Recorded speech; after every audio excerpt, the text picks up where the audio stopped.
तो हेलो बच्चों, एक बार पुनः स्वागत है आप सभी का राहुल एकेडमी के एक और बेहतर वीडियो में। प्यारे बच्चों, आशा करते हैं आप सभी लोग बढ़िया होंगे, स्वस्थ होंगे और अपनी अपनी पढ़ाई को बेहतर तरीके से कर रहे होंगे। तो प्यारे बच्चों, आज की इस वीडियो में हम लोग क्लास 12 के फिजिक्स का एनसीईआरटी बुक के अकॉर्डिंग यूनिट नंबर 2 जिसका नाम है वैद्युत विभव तथा धारिता, और इस यूनिट के अंतर्गत एक बहुत ही महत्वपूर्ण टॉपिक लेकर के आए हैं जो आपके बोर्ड एग्जाम की दृष्टि से बहुत ही ज्यादा महत्वपूर्ण है।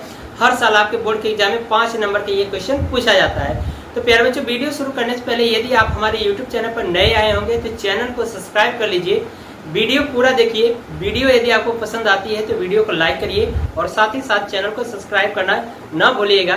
तो चलिए बच्चों, बिना किसी देरी के आज की वीडियो को शुरू करते हैं। तो प्यारे बच्चों, यहाँ पर आप देखिए हेडिंग मैंने लगा दिया है। हेडिंग का नाम है समांतर प्लेट संधारित्र की धारिता जब उसकी प्लेटों के बीच आंशिक रूप से परावैद्युत पदार्थ रखा है। तो प्यारे बच्चों, मैंने इसके पिछली वीडियो में हम लोगों ने समांतर प्लेट संधारित्र की धारिता के सूत्र का निगमन देखा था। बहुत ही सिंपल तरीके से बताया था, हर एक चीजें क्लियर हुई थी। तो उसी तरह से आज की इस वीडियो में हम लोग ये जो टॉपिक पढ़ने वाले इसको भी बहुत ही सिंपल तरीके से बताऊंगा, हर एक चीजें समझ में आएगी। बस आपसे रिक्वेस्ट है कि वीडियो को स्किप मत करिएगा, शुरू से देखिएगा, ठीक है। जब तक आप बेसिक नहीं जानेंगे तब तक इसके डेरिवेशन को नहीं समझेंगे। तो इसलिए आपसे रिक्वेस्ट है कि वीडियो को शुरू से अंत तक देखिए, हर एक चीजें क्लियर हो जाएंगी, ठीक है। तो चलिए हम लोग वीडियो को शुरू करते हैं। तो प्यारे बच्चे, यहाँ पर देखिए हेडिंग लगाया गया है समांतर प्लेट संधारित्र की धारिता कब हमें निकालना है, जब उस संधारित्र के बीच में आंशिक रूप से कोई एक परावैद्युत पदार्थ रखा हो। तो सबसे पहले हम लोग चित्र बना लेते हैं, ठीक है। चित्र के माध्यम से हर एक चीजें समझ लेंगे, फिर इसके बाद इसके सूत्र का निगमन देखेंगे। तो प्यारे बच्चों, यहाँ पर हम लोग सबसे पहले क्या बनाएंगे, समांतर प्लेट संधारित्र बनाएंगे, ठीक है। दो समांतर प्लेटें होती हैं जिस पर एक प्लेट पर धनावेश होता है, दूसरी प्लेट पर ऋणावेश होता है, ये हमारा संधारित्र होता है, ठीक है। तो उसी तरह से यहाँ पर चित्र बनाएंगे, ठीक है। ये हमारा एक प्लेट है, ठीक है, इसका नाम दे देते हैं X, ठीक है। और इस प्लेट को हम क्या कराएंगे, एक कुचालक स्टैंड द्वारा इसको भी व्यवस्थित कर देंगे, ठीक है। जैसा कि कल के डेरिवेशन में मैंने चित्र बताया था उसी तरह से बनाएंगे। बस बीच में हमें क्या रखना होगा, Y के स्थान पर परावैद्युत पदार्थ रखना होगा, ठीक है, आंशिक रूप से रखा जाए, ठीक है। उसी तरह से दूसरी भी प्लेट बनाएंगे, ठीक है, और इसका नाम दे देते हैं Y, ठीक है। ये Y प्लेट है, ये X प्लेट है। और प्यारे बच्चों, इसका जो क्षेत्रफल है वो कितना है, A है, और जितना AX का होगा उतना ही Y वाली प्लेट का भी क्षेत्रफल A होगा, ठीक है। ये आपको ध्यान रखना है। फिर इसको भी आप क्या करिए, कुचालक स्टैंड द्वारा इसको भी व्यवस्थित कर दीजिए, ठीक है। इसको भी कुचालक स्टैंड द्वारा व्यवस्थित कर दिया गया। अब प्यारे बच्चों, इसको यहाँ से तार से संयोजन कर दीजिए, ठीक है। जब तार से संयोजन कर दिया गया तो इसको हम प्लस धन आवेश देंगे, यानी धन आवेश देंगे, तो यह आवेश इस X प्लेट के संपूर्ण पृष्ठ पर क्या होगा, एक समान रूप से वितरित हो जाएगा। तो इसके बाह्य वाले पृष्ठ पर और अंतर वाले पृष्ठ पर, यानी अंदर वाले पृष्ठ पर क्या होगा, धनावेश आ जाएगा, ठीक है। यहाँ पर भी धनावेश होगा, यहाँ पर भी, ठीक है, एक समान रूप से फैल जाएगा। और इसमें प्रेरण की क्रिया की वजह से इसके अंदर क्या आता है, ऋणावेश आता है, ठीक है। यहाँ पर ऋणावेश हमने बना दिया और इसको क्या करेंगे, यहाँ पर ग्राउंड स्टेट कर देंगे, यानी पृथ्वी से जोड़ के, ठीक है, भू संपर्कित कर देंगे ताकि यहाँ का जो धनावेश आएगा उसके प्रभाव को निरस्त कर सके, ठीक है। यहाँ पर पृथ्वी से जोड़ दिया। तो ये प्यारे बच्चों हमारा बन गया समांतर प्लेट संधारित्र। लेकिन हमारी टॉपिक क्या है, समांतर प्लेट संधारित्र की धारिता बतानी है, लेकिन कंडीशन दिया है जब उसकी प्लेटों के बीच आंशिक रूप से क्या हो, एक परावैद्युत पदार्थ रखा हो। तो हमें क्या करना है, इस प्लेट के बीच में एक T मोटाई का आंशिक रूप से परावैद्युत पदार्थ रख देंगे, ठीक है। तब उसके बाद धारिता क्या होगी, फिर इसके सूत्र का निगमन करना है। तो हम क्या करें कि इस प्लेट के बीच में T मोटाई का एक समांतर T मोटाई का एक परावैद्युत पदार्थ रख दे रहे हैं, ठीक है। तो यहाँ पर हमने क्या किया, T मोटाई का, ठीक है, T मोटाई का परावैद्युत पदार्थ रख दिया, ठीक है। और प्यारे बच्चों, एक चीज आपको ध्यान रखना है कि ये जो दोनों प्लेटें X और Y है, ये एक दूसरे से d दूरी पर व्यवस्थित है, यानी कि एक दूसरे से स्मॉल d दूरी पर स्थित है, ठीक है। ये स्मॉल d दूरी पर स्थित है। तो अब प्यारे बच्चों, इसमें देखो दो चीजें बन गई। एक तो हमारा टी मोटाई का परावैद्युत पदार्थ हो गया, लेकिन इस संधारित्र के बीच में बाकी जो जगह खाली है वहां पर क्या है, वायु है। तो यहाँ पर आप दर्शा दीजिए वायु, ठीक है, यहाँ पर मैं लिख दे रहा हूँ वायु, इधर भी आप रख दीजिए वायु, ठीक है। तो ये दो तरह के हमारे इस समांतर प्लेट संधारित्र में क्या हो गए, माध्यम बन गए। तो अब हम क्या करेंगे, वायु वाले भाग में क्या करेंगे, विभव का मान निकालेंगे। सबसे पहले वैद्युत क्षेत्र की तीव्रता निकालेंगे, फिर विभव का मान, ठीक है। फिर उसी तरह से क्या करेंगे, परावैद्युत पदार्थ वाले भाग में क्या करेंगे, विभव का मान, वैद्युत क्षेत्र की तीव्रता का मान निकाल करके फिर दोनों के विभव को जोड़ करके हम क्या करेंगे, धारिता का मान निकालेंगे। तो ये हमारा चित्र हो गया इस टॉपिक का कंप्लीट, ठीक है। तो अब आपको थ्योरी में कैसे लिखना है वो आपको बता रहा हूँ, आप वैसे लिख लीजिएगा। आपको लिखना होगा कि माना दो समांतर प्लेटें x व y एक दूसरे से स्मॉल d दूरी पर स्थित हैं, जो कि x प्लेट पर धनावेश तथा y प्लेट पर ऋणावेश उपस्थित है, ठीक है। दोनों प्लेटों का क्षेत्रफल a है, ठीक है, और इन दोनों प्लेटों के मध्य में एक t मोटाई का परावैद्युत पदार्थ रखा है, ठीक है, जिसका परावैद्युतांक कितना है, k है, ठीक है। तो ये इतनी आपको थ्योरी लिखनी है। तो अब हम क्या करेंगे कि इसकी धारिता बतानी है। तो धारिता निकालने के लिए प्यारे बच्चों मैंने कल आपसे बताया था कि आपको क्या सबसे पहले निकालना है, E का मान, फिर उसके बाद V का मान, फिर इसके बाद C का मान निकल जाएगा। तो इसका मतलब E का मतलब होता है वैद्युत क्षेत्र की तीव्रता, V का मतलब विभव का मान निकाल लीजिए, फिर धारिता आपको निकल जाएगी। तो सबसे पहले हमें क्या निकालना होगा, E का मान। तो सबसे पहले हम किस में निकालेंगे, वायु वाले भाग में, ठीक है। तो यहाँ पर लिखेंगे वायु वाले भाग में, वायु वाले भाग में वैद्युत क्षेत्र की तीव्रता, वैद्युत क्षेत्र की तीव्रता, ठीक है। वैद्युत क्षेत्र की तीव्रता निकालेंगे तो ये हमारा क्या होगा, E1, ठीक है, E1 हो जाएगा। और हमें फार्मूला पता है कि जो वैद्युत क्षेत्र की जो तीव्रता का जो फार्मूला आता है वो होता है यानी सिग्मा अपान एप्सिलॉन 0 K, ठीक है, ये होता है। तो अब हमें यहाँ पर प्यारे बच्चों पता है कि जो सिग्मा है ये हमारा क्या, पृष्ठ आवेश घनत्व है। अब पृष्ठ आवेश घनत्व का जो फार्मूला होता है सिग्मा बराबर Q अपान A होता है। तो यहाँ पर लिख दूंगा मैं कि चूंकि सिग्मा बराबर क्या होता है फार्मूला, Q अपान A, ठीक है। तो यहाँ पर आप क्या करिए, मान रख दीजिए। ये हो जाएगा E1 बराबर Q बटा एप्सिलॉन 0 A इंटू K। ये जो प्यारे बच्चों K जो है हमारा क्या है, परावैद्युतांक है। तो हम किस वाले भाग में निकाल रहे हैं, यानी वायु वाले भाग में निकाल रहे हैं, ठीक है। तो वायु वाले भाग में निकाल रहे हैं। तो यहाँ पर हम क्या करेंगे, K का मान कितना रख देंगे, 1। तो यहाँ पर मैं साइड में लिख दे रहा हूँ, चूंकि वायु के लिए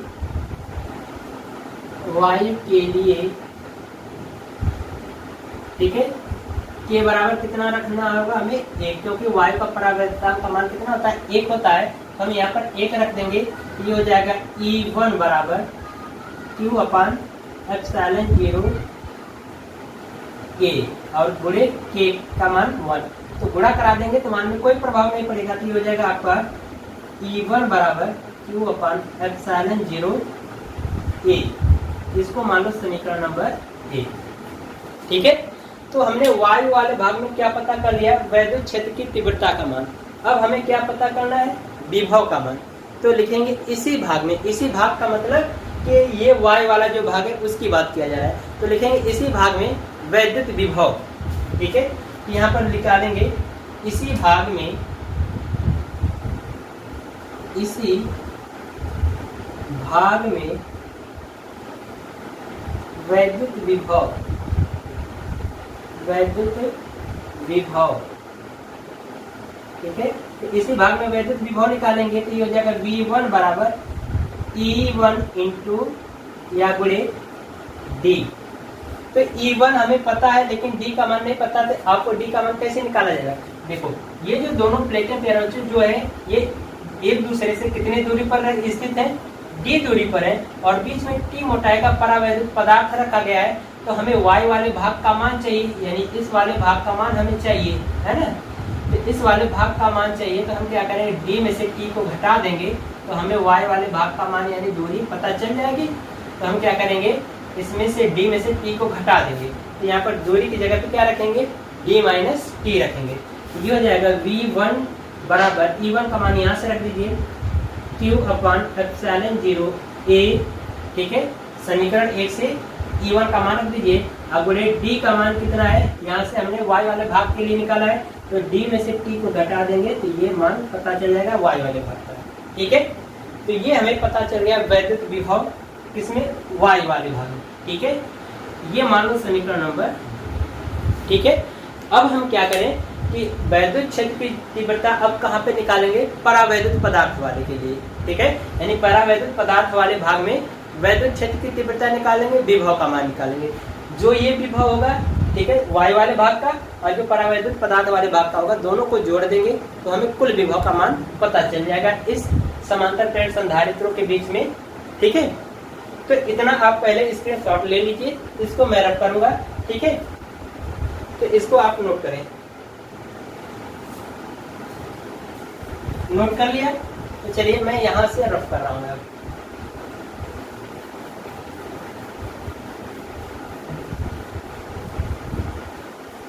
ठीक है। इसको मैं छोड़ रहा हूं। अब हम क्या करेंगे, लिखेंगे परावैद्युत पदार्थ वाले भाग के लिए, ठीक है। परावैद्युत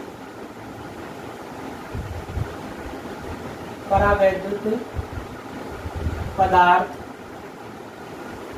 वाले भाग में, परावैद्युत पदार्थ वाले भाग में वैद्युत क्षेत्र की तीव्रता, वैद्युत क्षेत्र की तीव्रता, ठीक है। वैद्युत क्षेत्र की तीव्रता निकालेंगे, यहाँ पर हो जाएगा E2 बराबर, ठीक है। फार्मूला हो जाएगा आपका सिग्मा अपॉन एप्सिलॉन 0 K, ठीक है। अब ये जो K है ना, परावैद्युतांक का मान किसके लिए, कोई एक पदार्थ रखा गया, ये हमें पता नहीं कि क्या रखा गया, बस कोई एक परावैद्युत पदार्थ रखा है, तो इसलिए K का मान यहाँ पर पुट नहीं करेंगे, इसको ऐसे ही रखेंगे। लेकिन यहाँ पर मान रखेंगे क्योंकि पृष्ठ आवेश घनत्व है, तो पृष्ठ आवेश घनत्व का फार्मूला हमें पता है, सिग्मा बराबर Q अपॉन A। तो ये वाला मान यहाँ पर रख दीजिए, तो ये हो जाएगा E2 बराबर Q upon sigma, Q upon, ठीक है, एप्सिलॉन 0 A इंटू K हो जाएगा। ये मान लो समीकरण नंबर, ये 2 बना, इसको मान लो 3, ठीक है। अब हम क्या करेंगे, इसी वाले भाग में यानी परावैद्युत पदार्थ वाले भाग में विभव का मान निकाल लेते हैं। तो लिखेंगे इसी भाग में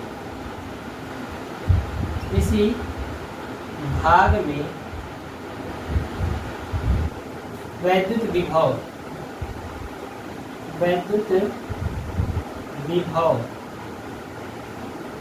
ठीक है। वैद्युत विभव निकाल लीजिए, तो ये हो जाएगा V2 बराबर E2 इंटू D। तो E2 का मान समीकरण 3 से रख दीजिए, ठीक है। तो लिखेंगे यहाँ पर समीकरण 3 से E2 का मान रखने पर, समीकरण 3 से E2 का मान रखने पर, ठीक है, मान रख दीजिए। तो ये हो जाएगा आपका V2 बराबर, ये E2 का मान रखिए, यहाँ से Q upon epsilon 0 A into K, ठीक है। ये हो गया। D है, D का मतलब दूरी, तो इसकी दूरी कितना परावैद्युत पदार्थ वाले की, T है, तो D की जगह क्या रख देंगे, T रख देंगे। तो यहाँ पर आप रख दीजिए गुणे T, ठीक है। तो ये हमें पता चल गया विभव का मान, ठीक है। अब हम क्या करें, इस समांतर प्लेट संधारित्र के बीच में कुल विभव का मान निकालें, ठीक है। तो इसको आप क्या करो, इधर मैं इसको रफ में नोट कर दे रहा हूँ, फिर इसको साफ करेंगे यहाँ से। तो ये हो जाएगा V1 बराबर Q upon epsilon 0 A into D minus T, ठीक है। इसको अब रफ कर देते हैं। यहाँ पर लिखूंगा मैं कि कुल वैद्युत विभव यानी समांतर प्लेट संधारित्र के बीच कुल वैद्युत विभव, ठीक है। तो यहाँ पर लिख रहा हूँ समांतर प्लेट संधारित्र के बीच कुल विभव, ठीक है। कुल विभव निकालेंगे तो कुल विभव को क्या करेंगे, वायु वाले भाग में वैद्युत विभव का मान और परावैद्युत पदार्थ वाले भाग में वैद्युत विभव का मान, दोनों को जोड़ देंगे तो हमें समांतर प्लेट संधारित्र के बीच में कुल वैद्युत विभव का मान पता चल जाएगा। तो यहाँ पर लिख सकता हूँ मैं V बराबर V1 प्लस V2। अब आप क्या करो, समीकरण जो 2 बना है और जो ये समीकरण जो 4 है, इसको मान लो समीकरण 4, इन दोनों का मान क्या करो, यहाँ पर V1 और V2 के स्थान पर रख दीजिए, ठीक है। तो आपको इतना स्क्रीनशॉट ले लीजिए बच्चों, क्योंकि बहुत ही स्पेस कम है, ठीक है। तो इसलिए ऊपर से मैं साफ करूंगा, ठीक है, इतना वाला भाग छोड़ूंगा, बाकी ये आप स्क्रीनशॉट ले लें, ठीक है। ले लिया, अब चलो रफ कर दे रहा हूँ।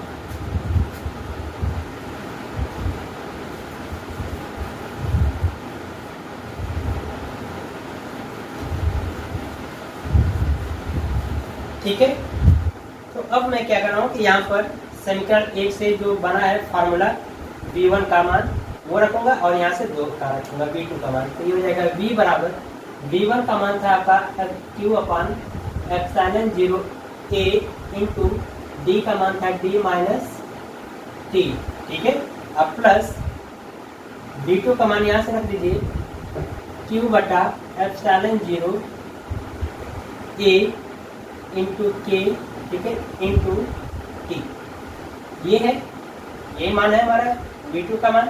अब इसमें से देखो हमें कॉमन क्या मिल रहा है, Q अपान एप्सिलॉन 0 एक कॉमन मिल रहा है, तो यहाँ से कॉमन निकाल लीजिए। ये हो जाएगा V बराबर Q अपान एप्सिलॉन 0 A, हमने कॉमन ले लिया, अंदर क्या बचेगा आपका D माइनस T प्लस यहाँ से Q अपान एप्सिलॉन 0 A बाहर निकल गया, तो ऊपर बचा आपका T और नीचे बचा T। तो प्यारे बच्चों, ये हमें कुल वैद्युत विभव का मान पता चल गया, किसके बीच, समांतर प्लेट संधारित्र के बीच, ठीक है। वैद्युत विभव का मान पता चल गया, तो अब हम क्या निकाल सकते हैं, यहाँ पर देखिए धारिता। तो लिखेंगे अतः समांतर प्लेट संधारित्र के बीच, यानी कि जब आंशिक रूप से कोई परावैद्युत पदार्थ रखा हो तो उसके बीच धारिता। तो यहाँ पर मैं डायरेक्ट लिखूंगा अतः संधारित्र, ठीक है, या समांतर प्लेट संधारित्र की धारिता, ठीक है। तो इसको भी रख कर दे रहा हूँ, ठीक है, ये हो गया। तो लिखेंगे अतः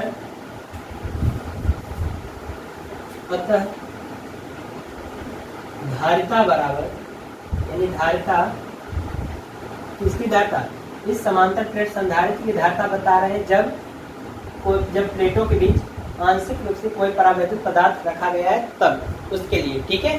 तो यहाँ पर मैं केवल धारिता लिख रहा हूँ। तो धारिता C बराबर फार्मूला होता है फिर बच्चों Q अपान B C, ठीक है। तो हम क्या करें, V का मान यहाँ से रख दें, ठीक है। इसको यदि मैं कह दूँ समीकरण नंबर 5, तो इस समीकरण 5 से क्या करो, यहाँ पर V का मान रख दो, ठीक है। ये हो जाएगा C बराबर Q अपॉन V का मान यहाँ से रखिए Q अपॉन एप्सिलॉन 0 A, ठीक है, और कोष्ठक में D माइनस T, ठीक है, प्लस T बटा K, ये विभव का मान हो गया। तो यहाँ से देखो Q से कट जाएगा और ये देखो बट्टे में एप्सिलॉन 0 A, ये ऊपर चला जाएगा। ये हो जाएगा C बराबर एप्सिलॉन 0 A अपॉन क्वेश्चन में बचा आपका D minus T plus T बटा K। ये हमारा धारिता का सूत्र निकल जाएगा कब, जब समांतर प्लेट संधारित्र के बीच में आंशिक रूप से कोई परावैद्युत पदार्थ रखा गया हो तब, उसके लिए ये धारिता का मान हो जाएगा, ठीक है। तो यही हमारा फार्मूले थे, जो सूत्र था उसका निगमन हो गया, ठीक है। तो अब प्यारे बच्चों, इसमें कुछ विशेष परिस्थितियां हैं जिनको हम लोग देखेंगे, ठीक है, साथ ही में। तो यहाँ पर इसको नोट कर लें, ठीक है। बाकी जो ये चित्र है इसको मैं रफ करूंगा, ठीक है, क्योंकि अब इसकी जरूरत नहीं है, तो इसको आप नोट कर लें, हो गया। चलिए, तो अब इसके बाद ये सब हटा रहा हूं।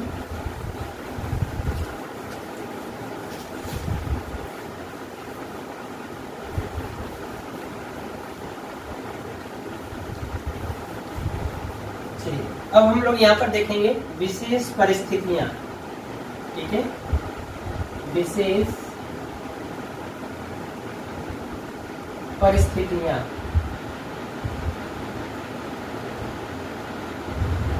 ठीक है, जो कि ये इम्पॉर्टेंट है।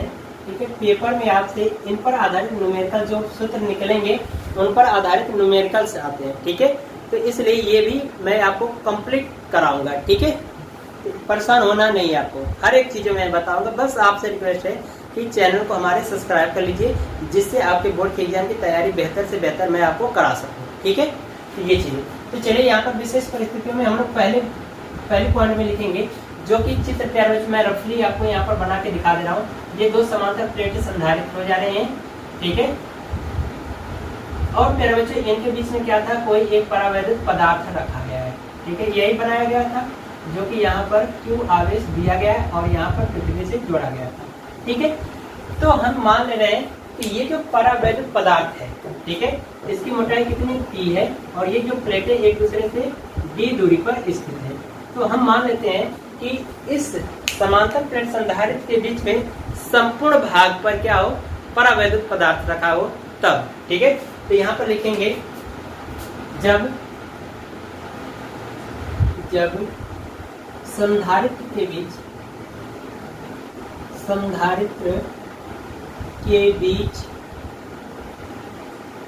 संपूर्ण भाग में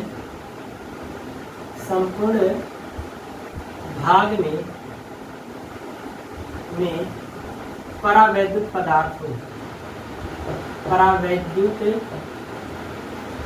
पदार्थ हो। ठीक है, तो संपूर्ण भाग में जब परावैद्युत पदार्थ रहेगा तो इसका मतलब ये है कि जो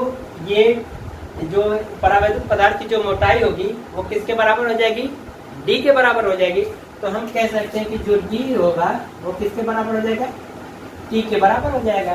ठीक है, तो मैं क्या कर रहा हूँ, या फिर हम ये कह सकते हैं कि जो T है वो किसके बराबर हो जाएगा, D के बराबर हो जाएगा। तो इसी वाले फार्मूले में आप मान रख दो। ठीक है, जो धारिता निकल के आई तो आपको T की जगह पे क्या रख देना है, D रख देना है। ठीक है, तो यहाँ पर रखिए, तो लिख देंगे धारिता C बराबर, फार्मूला है यहाँ पर सब कुछ है, यहाँ से मैं कर रहा हूँ। ठीक है, तो हो जाएगा एप्सिलॉन 0 A बटा यहाँ पर D माइनस D हो जाएगा T की जगह पर।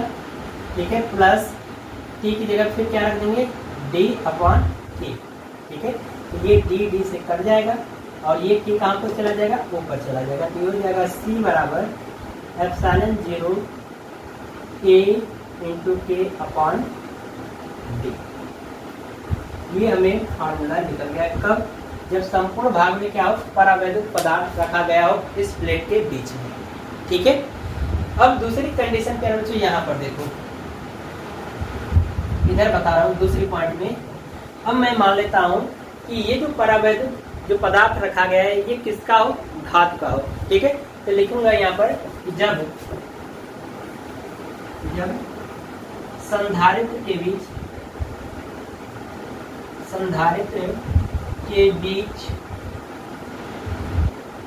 धातु की पट्टी रखी हो। ठीक है, यानी कि जब संधारित्र के बीच क्या हो, धातु की पट्टी रखी हो किसके स्थान पर, परावैद्युत पदार्थ के स्थान पर। तो हम क्या करेंगे, तो जो धातु की जो पट्टी है यानी धातु का परावैद्युत पदार्थ रखा गया है, तो इसका जो परावैद्युतांक K का जो मान होता है वो कितना होता है, इन्फिनिटी होता है, यानी अनंत होता है। तो हम क्या करेंगे, यहाँ पर K की जगह पे क्या रख देंगे, अनंत रख देंगे। तो धारिता हो जाएगी इसके लिए सूत्र का, यहीं से देखिए यहाँ पर मैं बना रहा हूँ, ये हो जाएगा C बराबर epsilon 0 A upon D minus T, इनमें कोई परिवर्तन नहीं होगा, बटे प्लस T बटा परावैद्युतांक। धातु के लिए जो परावैद्युतांक का मान क्या होता है, अनंत होता है। यहाँ पर आप अनंत रख दीजिए तो भाग करेंगे ये क्या हो जाएगा, 0 हो जाएगा। तो धारिता C बराबर एप्सिलॉन 0 A अपॉन क्या हो जाएगा, D माइनस T हो जाएगा। तो ये धातु के लिए क्या हो जाएगा, धारिता का मान निकल के आ गया। ठीक है, तो ये भी हमारा एक फार्मूला हो जाएगा। ठीक है, इसको नोट कर लें, ठीक है। इसको मैं रख कर रहा हूँ, ठीक है। तो ये इसको रख कर दे रहा हूँ। अब देखिए तीसरी जो कंडीशन है उसको हम लोग देखेंगे।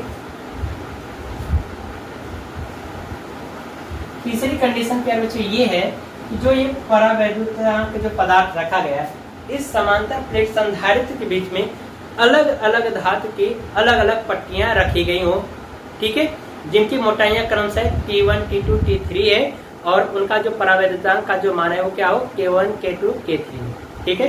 तो इसके लिए धारिता का मान निकालेंगे। जब धातुओं के बीच में क्या होगा, ये अगर मान लो कि ये परावैद्युत पदार्थ है, इसकी मोटाई T1 है और इसी के सेट पे एक कोई और धातु की पट्टी रख दी और एक और कोई धातु की पट्टी रख दी। जैसे मान लो ये हमने लोहा रख दिया, तो ये तांबा रख दिया, ये एल्यूमिनियम का रख दिया। तो हर एक जो धातु होती है, सभी धातुओं के जो परावैद्युतांक का मान जो होता है वो अलग अलग होता है, ठीक है। तो इसलिए हम क्या करेंगे, परावैद्युतांक इनका K1, K2, K3 ले लेते हैं और इनकी जो मोटाई है वो T1, T2, T3 ले लेते हैं। तो धारिता कितनी होगी इसको देखेंगे। तो यहाँ पर लिखेंगे तीसरी पॉइंट में, जब संधारित्र के बीच, जब संधारित्र के बीच संपूर्ण स्थान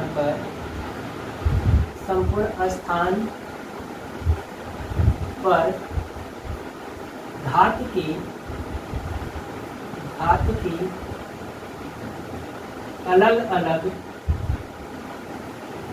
अलग पट्टियां रखी गई हों,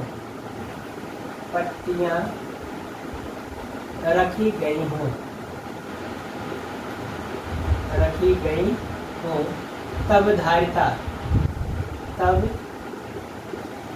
धारिता ठीक है क्या हो जाएगा, यहाँ से मान रख दीजिए अलग अलग पट्टियों का, ठीक है। तो दूरी तो इनके बीच की सब कुछ सेम रहेगी, दूरी में कोई परिवर्तन नहीं हो रहा है, बस पट्टियां जो मोटाई है अलग अलग पदार्थों की वो क्या होगी, बस परिवर्तित होगी। तो ये D का मान में कोई परिवर्तन नहीं होगा, बस T और K के मान में परिवर्तन हो जाएगा। तो ये हो जाएगा C बराबर, ऊपर का तो सेम रहेगा, ε0A अपॉन, ठीक है, यहाँ से D हो जाएगा माइनस, अब क्वेश्चन लगा लीजिए, T का मान अलग अलग होगा। तो यहाँ पर लिखेंगे T1 plus T2 plus T3 plus dot dot करके ये हो गया। अब प्लस यहाँ से T की जगह पे T1 बटा K1 प्लस T2 बटा K2, ठीक है, इसको हटा दे रहा हूँ, ठीक है।